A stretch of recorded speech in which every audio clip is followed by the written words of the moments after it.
여호와께서 내 음성과 내 간구를 들으심으로 내가 그를 사랑하는도다.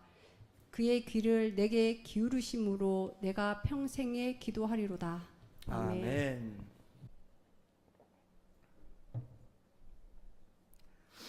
네, 여러분, 오늘은 시편 116편 말씀으로 우리의 기도를 들어주시는 그 하나님에 대해서 우리가 말씀의 은혜를 나누고자 합니다. 여러분, 사랑하시는 하나님, 용서하시는 하나님, 우리를 구원하시는 하나님, 또 우리를 불쌍히 여기시고 하나님, 모든 여러 가지 하나님에 대한 우리가 이미지를 떠올릴 때에 오늘 우리가 떠올리는 이 또 한 가지의 주제, 기도를 들으시는 하나님이란 주제가 여러분에게 어떠한 느낌으로 다가오십니까? 어떠한 분들에게는 가장 하나님 하면 하나님을 떠올렸을 때 가장 간절한 이미지, 가장 나에게 정말 필요한 하나님, 바로 이 기도를 들어주시는 하나님이라는 이 말씀을 굉장히 간절하게 사모하시는 우리 성도님들도 있을 것입니다. 오랜 기간 동안 여러분 간구가 응답되어지기를 기다리면서 기도하신 기도 제목들이 있습니까? 여러분, 정말 하나님 아니면은 들어주실 수 없는 그러한 내 인생에 해결되지 못한 문제들로 여러분 마음 아파하시면서 오늘도 눈물로 기도하는 그 기도 제목이 있느냐고 묻습니다. 그렇다면 오늘 이 기도를 들어주시는 하나님에 대해 말씀하는 시편 116편이 나에게는 어떠한 말씀이 되어야겠습니까? 여러분, 오늘 사모하시는 대로 하나님이 은혜 주실 줄 믿습니다. 자, 오늘 시편 116편은 여러분 113편부터 시작되었던 할렐루야 시편의 그 시리즈 중에 네 번째, 113, 114, 115, 116편째니까요. 네 번째 할렐 시편이라고 할 수 있겠습니다.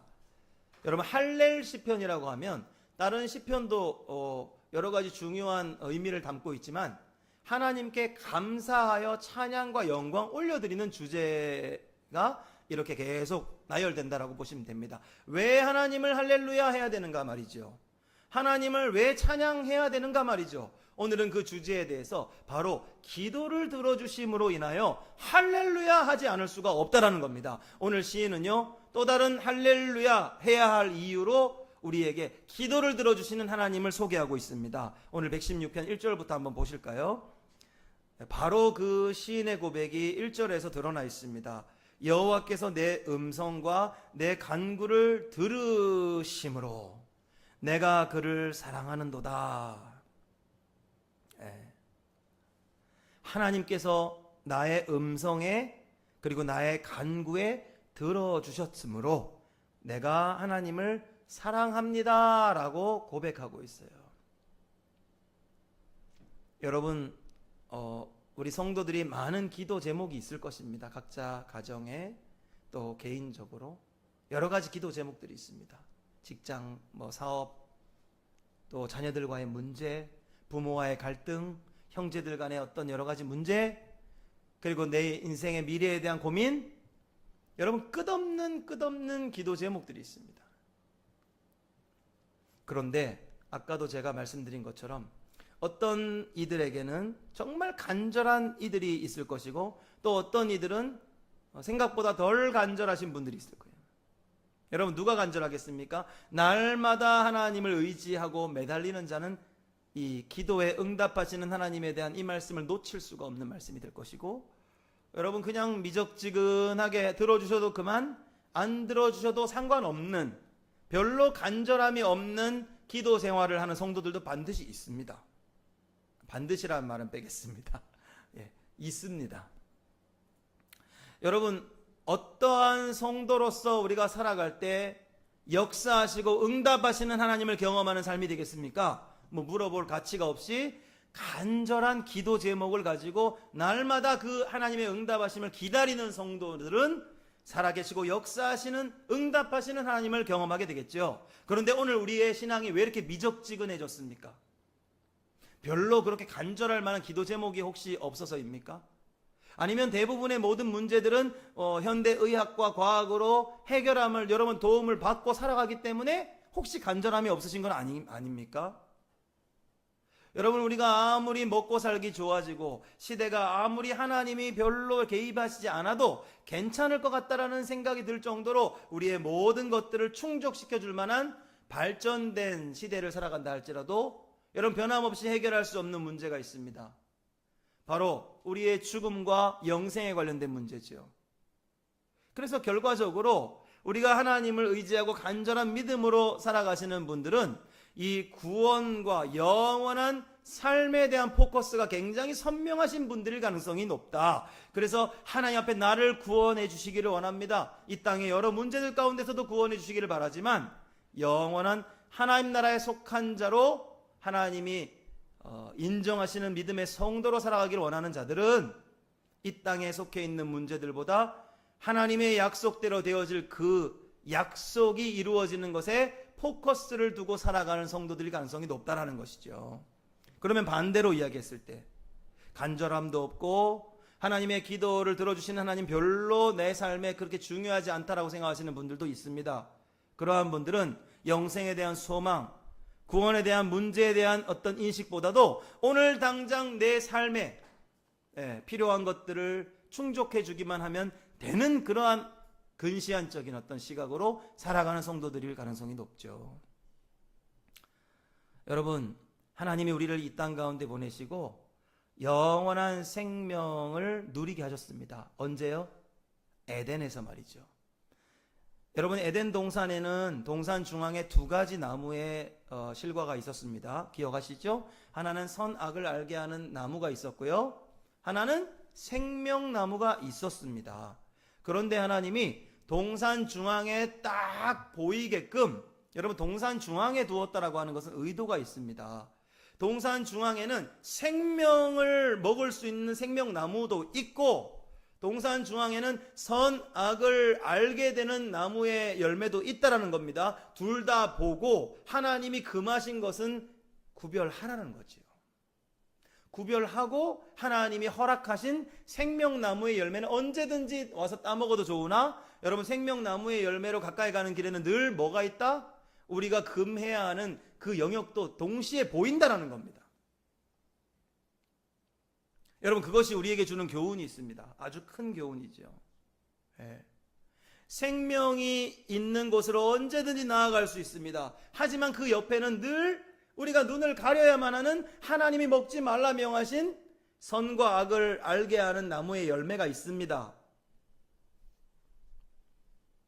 그것은 오늘날 우리에게 주는 교훈이 뭡니까? 바로 하나님을 믿음으로 영생이 있는 그 길, 바로 예수 그리스도를 바로 믿으면서 똑바로 영생이 있는 그 길로 우리가 신앙생활을 해야 함에도 불구하고 우리가 나아가는 그 세상 속에서는 여전히 우리 눈에 가득 들어오는, 여러분, 하나님이 금하신 영역이 동시에 존재한다라는 것이죠. 그럼에도 불구하고 여러분, 세상 속에서 살면서 모든 하나님이 금하신 세상의 죄악된 세상 속을 다 우리가 차단하면서 우리의 눈이 온전히 예수 그리스도 한 분만으로 약속된 영생의 삶을 여러분 누리고 계십니까? 여러분 누리고 계시나요? 그렇게 되기를 소망하지만 우리의 눈은 늘 어딘가에로 향해 있습니다. 생명이 있는 그곳에만 머물러 있지 않습니다. 늘 지금도 여전히 반복되는 불순종의 삶이 우리의 눈에 가득해 있지 않습니까? 여러분, 간절함이라고 하는 것은요, 오늘 말씀의 제목이 기도를 들으시는 하나님이라는 제목으로 한번 정해봤습니다. 하나님은요, 늘 간절한 자를 만나기를 원하세요. 늘 하나님의 이름을 부르는 자를 하나님은 어디에 있는지를 하나님이 찾고 계십니다. 그런데 문제는 우리에게 간절함이 없어요. 우리가 하나님 앞에 그 때를 기다리면서 몸부림치는 그 기도자가 없다라는 사실입니다. 하나님은 늘 신실하신 하나님이십니다. 기도를 들어주시는 하나님이세요. 하나님은 늘 변함없는 자리에 계십니다. 그래서 우리가 늘 감사한 분이죠. 그런데 우리가 늘 그 자리에 있지 않습니다. 우리의 눈은 늘 범죄하고 늘 선악을 알게 하는 나무의 열매를 먹고 싶어하고 하나님이 금하신 세상의 영역에서 그냥 살고 싶어합니다. 그리고 필요할 때만 구원과 영생 생명나무의 열매를 먹어야 할 때만 예수 그리스도를 찾는 것은 아닌지요. 그래서 하나님이 에덴에서 그 먹지 말라 명한 그 나무의 실과를 먹은 인간들을 어떻게 하셨습니까? 에덴에서 쫓아내셨다는 겁니다. 여러분 에덴에서 쫓아내시면서 에덴으로 오는 길을 오지 못하도록 두루 도는 불칼과 화염검으로 그룹 천사들로 그 길을 지키게 하셨습니다. 왜 못 오게 하셨습니까? 에덴에서 쫓아내면서 영생을 얻을까 하노라. 그러니까 생명나무가 언제든지 먹을 수 있었던 그 길로 계속. 그래서 여러분 성경을 잘 보시면 창세기 3장에 보면 타락한 인간을 에덴에서 쫓아내신 후에 사람에게 생명나무로 오는 길을 막으셨다라는 것이 포인트입니다. 그러니까 영생의 문제를 하나님이 끊어버리실 겁니다. 영생의 문제를 더 이상 허용하지 않겠다. 그러면서 여러분 에덴에서 우리가 언제든지 먹을 수 있었던 하나님이 금하신 나무만 먹지 않으면 얼마든지 그 바로 동산 중앙에 있는 또 다른 열매를 언제든지 먹을 수 있었던 그 영원한 생명이 있던 그 세상에서 우리는 단절되게 되었고, 우리는 이제 죽음의 문제를 고민해야만 하는 비참한 세상에 놓이게 되었습니다. 이것이 이 땅에서 우리가 고민해야 될 문제예요. 영원한 숙제입니다. 그때로부터 말이죠. 그래서 하나님은 약속하셨죠. 타락한 인간에게 더 이상 소망은 이제 생명나무가 될 수 없으니까. 그래서 그들의 소망은, 포인트는 다른 데로 옮겨지죠. 바로 여인이 낳을 후손. 그러니까 아담과 하와의 모든 관심은 이제 누구에게 쏠립니까? 후손에게 쏠리지 않습니까? 하나님이 다시 한번 영원한 생명으로 인도하실 다른 방법, 바로 나중에 하나님이 약속하신 여자의 후손, 뱀의 머리를 상하게 하고 승리케 하실 그분이 바로 누굽니까? 예수 그리스도 아니겠습니까? 그런데 당장 눈앞에 이제 여자의 후손을 통해서 그 일이 이루어진다고 약속하셨으니 아담과 하와에게는 누가 가장 소중한 존재입니까? 자신에게서 태어날 자식이 소중한 존재. 그래서 가인이라는 이름이 드디어 얻었다, 득남하여 내가 드디어 아들을 얻었다, 이런 뜻 아닙니까? 그러면서 가인에게 주목하기 시작했는데 그 인간들이 주목했던 가인은 어떠한 삶을 살았죠? 살인을 하게 되고 결국은 죄악된 길로 또 벗어나고 말았죠.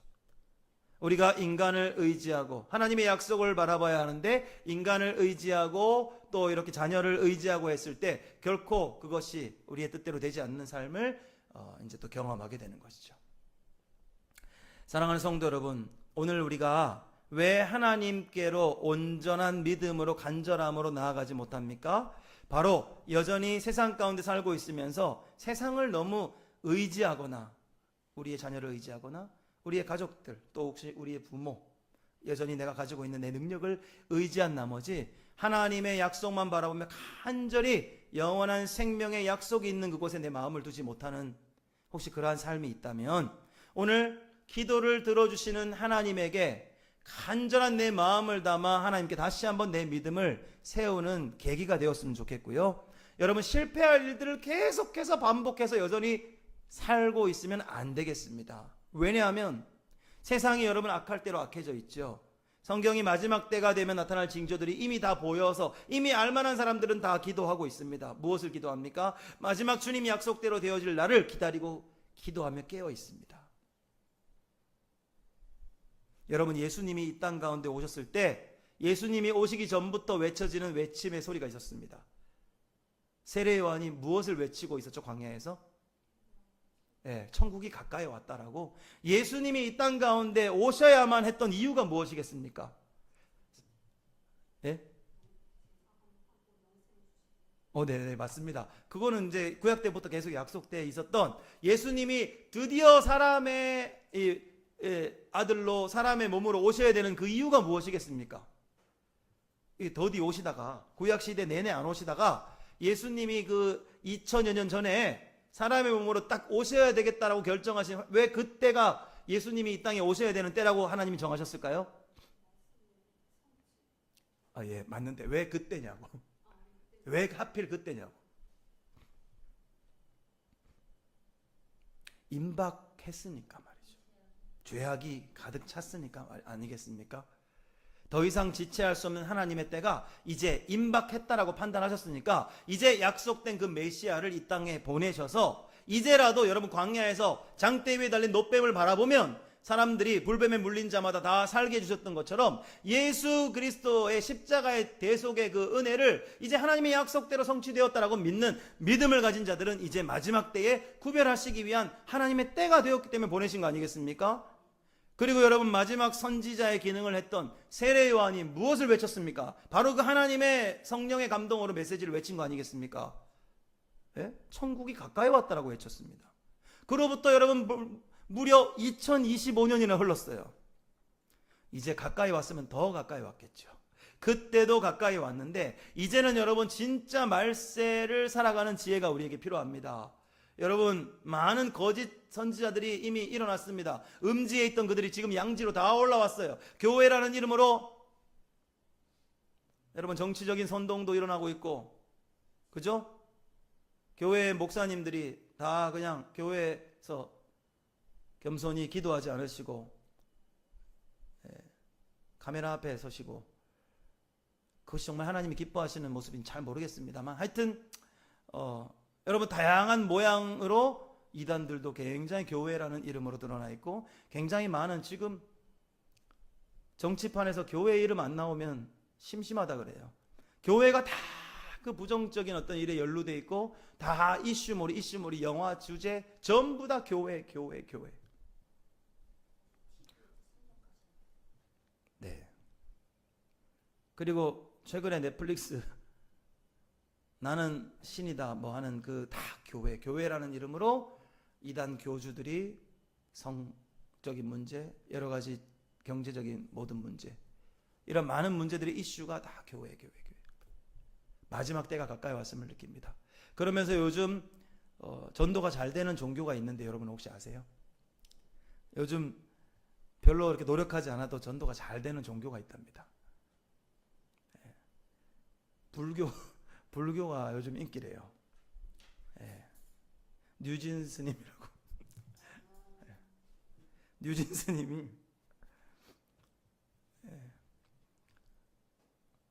불교 믿어 하면서 디제잉을 막 해주시면 그 젊은 MZ 세대들이 일부러 절에 갔더니 밥도 주고 잠도 재워주고, 그 뭐라 그러죠? 템플스테이. 밥도 주죠, 잠도 재워주죠, 디제잉 해가지고 막 이렇게 흥분시켜주죠. 그러니까 막 한여름에 막 뉴진 스님 모셔가지고 막 부처 핸섬 하면서 부처님 잘생겼다, 불교 믿어 하면서 거기서 불교 믿고 막 그러는 젊은이들이 많대요. 교회 가느니 불교 가니까 재밌더라. 그러한 시대가 되어버렸습니다. 여러분 오늘날 우리가 정말 하나님 앞에 간절함이 남아 있을까요? 기도 들으시는 하나님이 정말 우리에게 필요한 시대일까요? 여러분 돌아보면 아직도 우리는 참 부족한 것이 많다라고는 하지만 정말 간절함으로 기도하지 못하는 우리의 환경이 너무나 풍요로운 어떤 모습들을 많이 보게 됩니다. 그런데 오늘 이 시인은 하나님을 어떠함을 이야기합니까? 내가 하나님을 왜 사랑하는도다라고 고백합니까? 그가 내 음성과 간구를 들어주셨기 때문이라고 고백하고 있습니다. 오늘 이 말씀은 우리의 간구를 들어주시는 하나님이 이 시인의 어떤 이 고백에서 얼마나 간절함이 묻어 있는지를 우리가 좀 보았으면 좋겠고요. 하나님은 그 간절함을 가진 자들에게 어떻게 응답하셨는지 같이 보기를 원합니다. 자, 2절 말씀을 보니까 그의 귀를 내게 기울이셨으므로 내가 평생에 기도하겠습니다 라고 선언합니다. 첫 번째 1절에서는 내가 하나님을 사랑하게 되었습니다. 두 번째 2절에서는 내가 평생에 기도할 것입니다 라고 선포합니다. 그런데 그가 왜 평생에 기도를 하는가 했더니 하나님이 내게 귀를 기울여 주셨기 때문이라고 합니다. 여러분 하나님을 의인화해서 설명한 거예요. 하나님은 어떠한 분이시죠?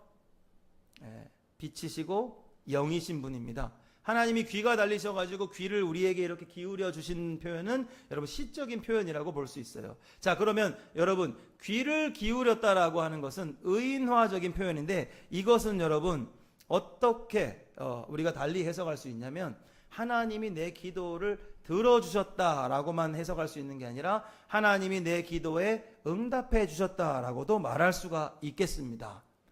왜냐하면 부모가 자식 간에 이렇게 부모의 말을 이렇게 잔소리로 듣지 않고 귀를 기울여 듣는다라는 표현을 할 때, 자녀가 부모의 말씀을 잘 듣는다라고 표현을 할 때 우리 말에도 어떤 의미가 있습니까? 행동으로 순종하는 결과를 포함해서 잘 듣는 자녀다라고 이야기하듯이 하나님이 우리 성도들의 간절한 간구에 귀 기울여 주셨다라는 것은 그들의 간구에 응답을 해 주셨다라는 것을 포함해서 내가 하나님께 그러므로 하나님은 나의 간구에 응답해 주셨으므로 나는 하나님께 평생에 기도할 수밖에 없습니다 라고 고백하는 것이 아니겠습니까? 3절입니다. 사망의 줄이 나를 두르고 스올의 고통이 내게 이르므로 내가 환난과 슬픔을 만났을 때에 내가 여호와의 이름으로 기도하기를 여호와여 주께 구하오니 내 영혼을 건지소서 하였도다. 자, 그가 어떠한 기도를 올렸을 때 하나님 응답하셨는지 기도의 내용이 소개됩니다. 어떠한 기도였죠? 평안할 때 하는 기도가 아니었어요. 사망의 줄이 나를 둘렀다. 스올의 고통이 내게 이르렀을 때에 하나님 나를 좀 살려주세요. 하나님 내가 환난과 슬픔을 만난 중에 있습니다. 하나님 내가 주께 구하오니 내 영혼을 건지소서 하였을 때 하나님이 내 기도에 귀 기울여 주셨다는 거죠. 어쩌면 오늘날 우리가 간절함이 없고 하나님께 이 기도가 약해져 있는 이유가 이런 슬픔과 환난이 조금 부족하기 때문입니까? 그런 느낌이 좀 듭니다. 여러분 아니라고 하고 싶지만 대한민국에서 태어난 것을 늘 뉴스만 보면 너무 감사해요. 오늘날 환난과 슬픔과 이 스올의 고통은 다 우리나라에 있지 않은 것 같아요. 오히려 조금 벗어난 곳에 있는 것 같아요. 남미에 있는 것 같아요. 아프리카에 있는 것 같아요. 여러분 지금 팔레스타인에 있는 것 같아요. 여러분 우크라이나에만 있는 것 같아요. 여러분 정말 어려운 슬픔과 환난과 죽음에 대한 공포는 우리에게선 찾아볼 수가 없는 공포인 것 같습니다. 그러니까 평안한 중에 하나님께 간절히 나아갈 그 제목을 찾지 못하는 것은 아닌지, 평안한 중에 고통스러운 이유가 없기 때문에 우리의 능력으로 다 해결하며 살아가는 모습들은 아닌지.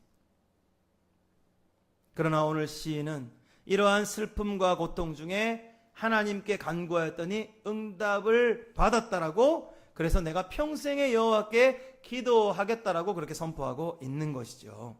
자, 여호와께서는 순진한 자를 5절입니다.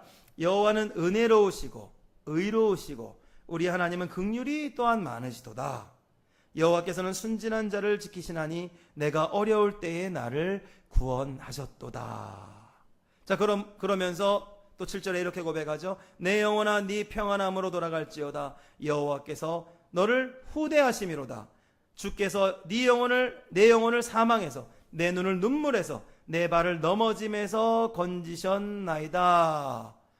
하나님이 내 간구에 응답하여 주셔서 내 그 어려운 상황을 극복하게 하셨고, 그러므로 이제 나는 어떻게 해요? 평안함으로 돌아갈 수 있게 되었다 라고 하나님의 기도의 응답에 대해서 감사 고백을 드리고 있는 것이죠. 그런데 여기 여러분 특별한 표현이 한 가지 나오죠. 하나님은 늘 은혜로우시고 의로우시고 긍휼이 많으신 거 우리 다 알고 있습니다. 말로는 누구나 다 하나님이 얼마나 은혜로우신지, 얼마나 의로우신 분인지, 얼마나 긍휼이 많으신 분인지 우리 다 알고 있어요. 성경을 통해서.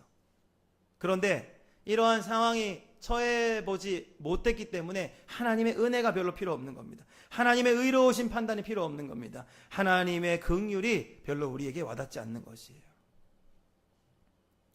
그런데 6절에 보면은 여러분 순진한 자를 지키시나니 라는 표현이 있어요. 여기서 여러분 순진하다라는 표현이 여러분 어떤 의미로 다가오시나요? 하나님은 순진한 자를 지키신다. 여러분 과거 성경에 보면, 지금 개역개정 이전에 개역 한글 성경인가요? 과거 성경에 보면은 어리석은 자를 지키신다 이런 표현이 있습니다. 어리석다. 그리고 오늘날 개역개정에는 순진하다. 그리고 다른 번역본에 의하면 연약한 자를 지키신다. 여러분 영어 성경에는 뭐라고 되어 있을까요? 리사 혹시 영어 성경 혹시 보고 있나요? 일본어 성경에는 어떤 의미로 되어 있나요? 6절.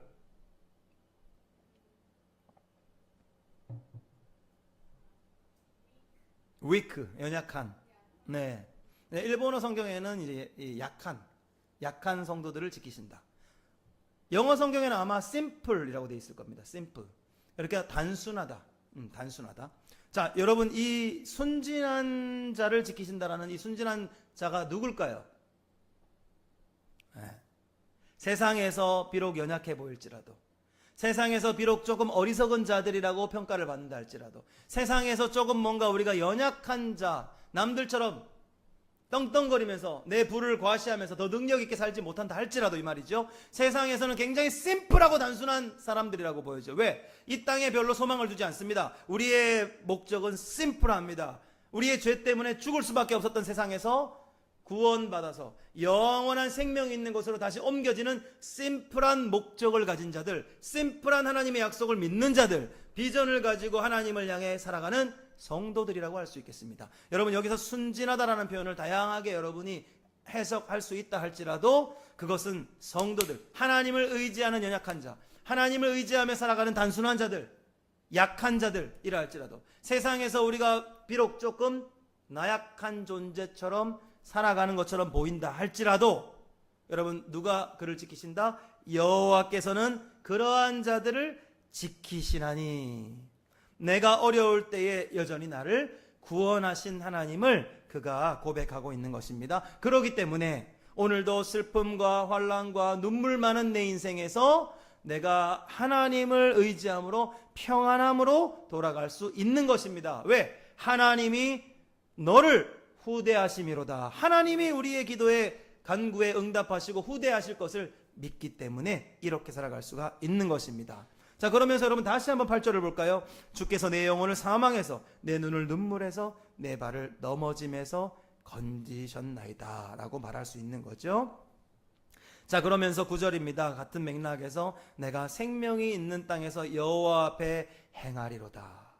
여러분, 여긴 영생의 소망을 두고 있는 시인이라는 것을 볼 수 있죠. 여러분, 생명이 있는 땅, 지금은 죽을 것만 같은 이 세상에 내가 둘러싸여 있지만 결국은 하나님이 나를 후대하시고 하나님이 내 기도에 들어주심으로 나를 이러한 여러 가지 죽음에 대한 수월의 고통에서 나를 살려주심으로 결국 내가 서게 될 땅이 어디다? 생명 있는 땅이고, 그것은 어떠한 곳이다? 바로 여호와 앞에서 나는 행하게 될 것이다. 여러분, 이 순진한 사람, 이 심플한 성도는 이 땅에 영원한 소망을 두고 살고 있지 않습니다. 이 땅에서는 비록 내가 좀 연약해 보여도, 조금은 내가 어리석어 보여도, 조금은 내가 부족하고 단순해 보여도 그 단순한 믿음 때문에 하나님이 나를 후대하심으로 내가 서게 될 곳은 이곳이 아니라 어디다? 여호와 앞에서 생명 있는 그곳에서 나는 영원토록 살게 될 것을 그는 고백하고 있는 겁니다. 어쩌면 그의 고백하는 그 상황, 삶의 상황과 우리가 지금 고백해야 하는 그 삶의 상황은 너무나 다른 것 같아요. 그래서 어떻게 이 말씀을 우리의 말씀으로 이 새겨야 할지 아직까지도 좀 멀리 있는 말씀 같습니다. 자, 10절입니다. 내가 크게 고통을 당하였다라고 말할 때에도 나는 믿었다. 여러분, 여기서부터 조금 더 깊이 있게 생각을 해보십시다. 우리가 사실 이마만큼 죽음에 대한 고통을 지금 느끼지는 못하고 있어요. 이와 같이 정말 내가 막 스올의 고통이, 그 다음에 여러분 내 영혼이 사망에 있는 것처럼 느끼지는 못한다 할지라도 순간순간 우리의 삶에 굉장히 고통스러움을 경험할 때는 있습니다.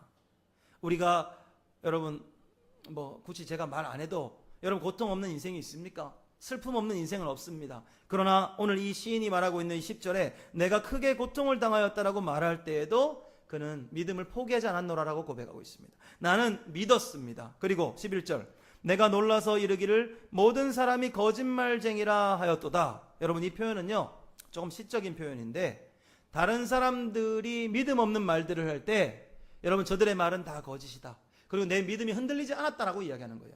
나를 위로한답시고 나에게 뭔가 도움을 주겠답시고 손을 내미는 많은 내 주변의 사람들이 있었을 것입니다. 그러나 오늘 이 시인은요 그들의 말은 다 거짓말이라 라고 그들의 귀를 닫았다라는 거예요. 하나님을 향한 믿음을 단순하게 심플하게 가져가면서 나는 내가 고통을 당하였다라고 말할 수 있는 그 순간에도 나는 믿음을 포기하지 않았고, 내 주변에 내가 놀라서 모든 사람들이 하는 말을 내가 귀담아 듣지 않기 위해서 그들의 말은 다 거짓말이라고 내 귀를 닫았노라 라고 이야기하는 거예요. 하나님을 향한 믿음을 포기하지 않은 자의 오늘 고백인 것입니다. 자, 그리고 11절부터 내가 놀라서 이르기를 12절이죠. 내게 주신 모든 은혜를 내가 여호와께 무엇으로 보답할까? 여러분, 그래서 오늘 본문은요 19절까지 나와 있지만 두 부분으로 나눌 수가 있겠습니다. 11절까지는 내가 하나님께 고통 중에 믿음을 잃지 않고 하나님께 간절한 내 믿음으로 간구하였더니 하나님 나를 건지시고 그 모든 문제에서 응답하여 주시고 나를 다시 한번 생명의 소망을 가진 자로 살게 하셨도다 라고 고백하고 있고요. 그리고 감사하고 기도하리로다 라고 고백했다면 거기서 멈추지 않고 그가 좀 더 적극적으로 12절부터 마지막 19절까지 하나님 앞에 이제 나는 그러한 은혜를 입은 자이오니 하나님 앞에 이렇게 살겠노라 라고 믿음의 성도의 삶을 우리에게 교훈해 주고 있는데요. 한번 보실까요? 12절. 내게 주신 모든 은혜를 내가 여호와께 무엇으로 보답할까? 하나님께 어떻게 하면 보답할 수 있을까? 이 큰 은혜를 어떻게 보답할 수 있을까를 생각하고 있습니다. 그래서 오늘 시편 116편에 제목이 두 가지가 있다면 첫 번째 제목은 하나님이 우리의 기도에 응답하여 주시는 하나님을 우리가 떠올 수 있겠습니다. 그러나 여러분 반대편에서 그 하나님이 우리의 간구에 응답해 주시는 그 은혜를 입은 자로서는 내가 무엇으로 하나님께 보답할까? 이것이 여러분 두 번째 제목이 될 수 있겠습니다. 그래서 제가 이 두 가지 제목 가지고 고민을 많이 했어요. 왜냐하면 여러분이 같은 본문을 가지고 어떤 목사님들은 내가 무엇으로 주님께 보답할까라는 제목으로 더 포인트를 주시는 설교자가 있고 또 하나님이 우리의 기도를 어떻게 응답해 주시는가 하나님께 소망을 두고 이렇게 설교를 하시는 설교도 굉장히 많다는 것이죠. 그래서 오늘 저와 여러분은 이 두 가지 부분에서 동시에 생각을 했으면 좋겠습니다. 먼저 하나님은 어떤 분이십니까? 연약한 자의 간구를 늘 귀 기울여 주시고 응답해 주시는 하나님이시기 때문에 우리는 평생에 하나님께 감사하며 하나님께 기도를 내가 쉬지 아니하리라. 하나님께 내 평생에 기도하겠습니다 라고 고백할 수 있어야겠죠. 그러나 동시에 하나님의 은혜를 입은 자들, 그 고통 가운데 그 문제를 해결할 수 있도록 하나님께 응답을 받은 자들은 이제 거기서 그쳐지는 것이 아니라 내가 하나님께 무엇으로 보답해야 할까? 여러분 이것이 축복의 비결이 될 수 있다는 겁니다. 하나님께 내 필요할 때만 찾는 그러한 인생이 아니라 날마다 하나님의 은혜를 받고 하나님께 감사로 무엇을 보답할까 고민하고 이렇게 주고받는 그러한 삶이 여러분 하나님과 동행하는 삶, 하나님 형통한 은혜 입은 삶이 될 수 있다는 것이죠. 자, 오늘 시인은 그 중요한 포인트를 한 가지를 더 보게 합니다. 12절. 그래서 모든 은혜를 내가 여호와께 무엇으로 보답해야 할까? 내가 구원의 잔을 들고 여호와의 이름을 부르며 여호와의 모든 백성 앞에서 나는 나의 서원을 여호와께 갚으리로다. 여러분 고통 중에 아마 그가 하나님께 기도할 때 이렇게 기도했을 것 같아요. 하나님, 이 죽음의 문제 해결만 해주신다면 내가 하나님 앞에 이러한 믿음으로 살겠습니다. 마치 여러분 누구의 기도가 떠오릅니까? 야곱의 기도가 떠오르지 않습니까? 하나님, 형 에서가 나를 죽일 수도 있을 것 같습니다. 내가 아버지를 속여서 장자의 그 축복을 내가 빼앗은 자로서 지금 몰래 외삼촌 집으로 핑계대고 도망가고 있지만은 이 어려움 가운데 나를 도와줄 리가 하나도 없습니다. 하나님, 무사히 나를 고향 땅으로 돌아오게만 해주시면 내가 지금 누워 잤던 이 돌베개를 세우고 이곳이 하나님의 집이 될 것이요, 내가 여호와의 이름을 나의 하나님이라고 부를 것이요, 내가 내 소득의 10분의 1을 하나님께 드리겠나이다. 여러분 오죽 급했으면 그 세 가지로 하나님께 서원을 했겠어요. 여러분 간절할 때 이러한 기도가 나와야 하는 것입니다. 하나님 앞에 살려주십시오 할 때 여러분 맨입으로 살려달라고 할 것이 아니라 하나님 나 죽을 것 같으니까 하나님 이렇게 해주시면, 나 살려주시면 하나님 내가 이렇게 담대한 믿음으로 하나님의 영광을 위해서 살기를 원합니다. 하나님 내가 이렇게 살겠습니다. 여러분 서원 좀 해보세요. 여러분 서원 못하시는 분들 주요 특징이 뭔지 아십니까? 서원을 할 만큼 절박하지 않아요. 서원을 할 만큼 발등에 불이 떨어져 본 적이 없습니다. 그냥 적당히 내 능력과 내 힘으로 해결할 수 있어요. 그러니까 막 하나님께 부담스럽게 무슨 서원까지 하래요. 하나님 서원은 목사님 서원은 함부로 하는 게 아닙니다. 못 지킬 거 뻔하니까요. 여러분 그러한 믿음 말고 조금 더 성숙한 믿음으로 한번 나아가 보시면 어떻겠습니까? 여러분 정말 고통 가운데 있습니까? 여러분 정말 절박한 문제가 있습니까? 하나님을 기쁘시게 하는 서원을 한번 드려보십시오. 그리고 나서 정말 하나님이 우리의 기도에 귀를 기울여 주셨는지 살아계신 하나님을 한번 느껴보십시오. 그리고 나서 여러분, 내가 이제 정말 내 서원을 즐거이 갚겠노라. 하나님 앞에 하나님이 들어주셨으니까, 내 문제 해결해 주셨으니까, 여러분 그것을 언제 그랬냐는 듯이 교만하게 살지 마시고, 내가 하나님 앞에 복을 받는 자로서 살아계신 하나님을 자랑하고 그렇게 하나님의 영광을 위해 쓰임받는 삶, 얼마나 멋진 삶입니까? 그래서 오늘 이 시인도 우리에게 그 부분을 놓치지 말라고 우리에게 교훈합니다. 왜? 14절에 어디서 서원을 갚겠노라 했습니까? 야곱은 베델로 돌아와서 이곳에서 하나님께 서원을 갚겠습니다 약속했어요. 그런데 오늘 시인은 여호와의 모든 백성 앞에서 나의 서원을 갚겠습니다. 여러분, 모든 여호와의 모든 백성 앞에서 서원을 갚겠노라. 그러니까 살아계신 하나님은 얼마나 영광스럽게 돌려드리는 행위입니까? 여호와의 모든 백성 앞에서 나에게 기도를 들어주신 하나님을, 살아계신 하나님을 내가 증거하겠습니다. 약간 이런, 선포하겠습니다, 이런 표현 아닌가요? 하나님이 기뻐하실 만한 그런 고백이었죠. 그 다음에 15절, 그의 경건한 자들의 죽음도 여호와께서는 보시기에 귀중한 것으로 보신다라는 거예요. 여러분, 조금 생뚱맞은 표현이 나왔어요. 하나님이 기도를 들어주셔서 나의 서원을 여호와께 갚겠다라고 해놓고는 갑자기 죽음의 문제를 이야기해요. 그의 경건한 자들의 죽음은 여호와께서 보시기에 귀중한 것이로다. 여러분, 갑자기 이러한 말이 왜 나올까요? 네.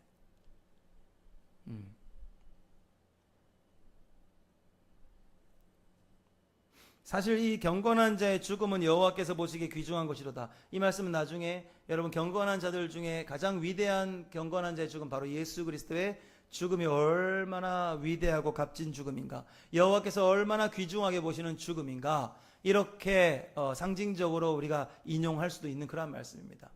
바로 성도의 삶은요, 이 땅에서 하나님 앞에서 이 땅에서 구원받는 그 응답도 하나님께 영광이고 서원을 갚아야 되는 즐거운 일이지만, 성도가 이 땅에서 죽는 그 죽음도 하나님이 귀하게 여기시는 경건한 자의 죽음이 될 수 있으므로, 오늘 이 고통 중에 죽음에 대한 공포에서 하나님께 간구하는 이 시인은 바로 그의 죽음이라 할지라도, 하나님의 응답이 죽음이라 할지라도 경건한 자로서 죽을 수 있다면 그것은 하나님이 귀중히 보시는 죽음이 될 수 있다 라고 빼놓지 않고 그가 고백하고 있는 거예요. 굉장히 성숙한 고백이 될 수 있겠습니다. 여러분, 오늘 이 시인의 고백은요, 나의 기도에, 나의 간구에 응답하시는 하나님을 소개하면서 이 시가 시작됐어요. 그런데 이 시인의 그 시의 후반부로 가보니까 굉장히 성숙한 믿음으로 이제 하나님이 응답하시는 하나님만을 그가 떠올리는 것이 아니라, 내가 수많은 고통 가운데 내가 하나님께 간절히 부르짖었을 때에 하나님이 어떻게 응답하셨는가를 먼저 회상하면서 이제 12절부터는 그가 어떠한 믿음으로 나아갑니까? 믿음의 결단으로 나아가고 있지 않습니까? 이제 내가 그 큰 은혜를 입으며 살았사오니 이제 내가 무엇으로 하나님께 보답하는 삶을 살아야 할까? 삶의 영역에서 그가 삶을 어떻게 살아내야 할지를 고민하고 있는 거예요. 사랑하는 성도 여러분, 오늘 말씀의 제목은요, 기도를 들으시는 하나님이라고 시작을 했어요. 하지만 오늘 말씀의 제목이 한 가지 더 있다는 것을 여러분 잊지 마십시다. 우리가 무엇으로 여호와께 보답할까라는 제목으로 마무리되어야 하는 시가 바로 시편 116편인 것입니다. 날마다 하나님께 필요할 때마다 하나님이 내 기도에 왜 응답해 주시지 않지? 하나님은 여러분 돌아보면 수많은 기도에 이미 응답해 주셨고 우리의 생명을 연장시켜 주셨고 오늘까지 하나님이 응답을 해 주셨어요. 왜? 하나님은 성도의 간구에 은혜를 베푸시기를 기뻐하시는 분이시고 긍휼이 많으신 분이시고 하나님의 응답을 기뻐하시는 분이시라고 성경은 늘 말하고 있기 때문에 하나님은 그동안 오늘에 이르기까지 대한민국을 축복하셨고 우리를 축복하셨고 여러분 말할 수 없는 넘치는 은총으로 간절함이 없어질 만큼 이 나라와 이 민족과 우리를 복을 부어 주셨습니다. 이제 우리는 간절함이 없는 우리 자신이 문제인 거지 하나님은 여전히 그동안 많은 우리의 간절한 기도에 응답을 이미 해 주셨어요. 이제 우리가 조금 더 구체적으로 나아가야 될 포인트는 바로 앞부분이 아니라 뒷부분이 되어야 한다고 저는 생각합니다. 저와 함께 여러분 하나님이 베풀어 주신 많은 은혜에 무엇으로 보답해야 될지를 우리가 먼저 생각한다면, 하나님은 그 과정 중에 또 어떠한 고통과 어려움과 환난의 문제를 우리가 겪는다 할지라도 이미 베풀어 주셨던 많은 은혜, 이미 하나님이 내 삶 가운데 응답해 주셨던 많은 그 기억들을 가지고 하나님은 미래에 우리가 언젠가 만나게 될 그 고통과 어려움의 문제 또한 응답해 주심으로, 우리를 구원해 주심으로 하나님이 이기게 하실 것을 여러분 믿는 믿음이 우리에게 필요하다는 것입니다. 그렇기 때문에 오늘 우리가 결단해야 할 것은 무엇입니까? 바로 무엇으로 하나님께 보답해야 할까? 오늘 시인은 우리에게 서원을 갚음으로, 어디에서?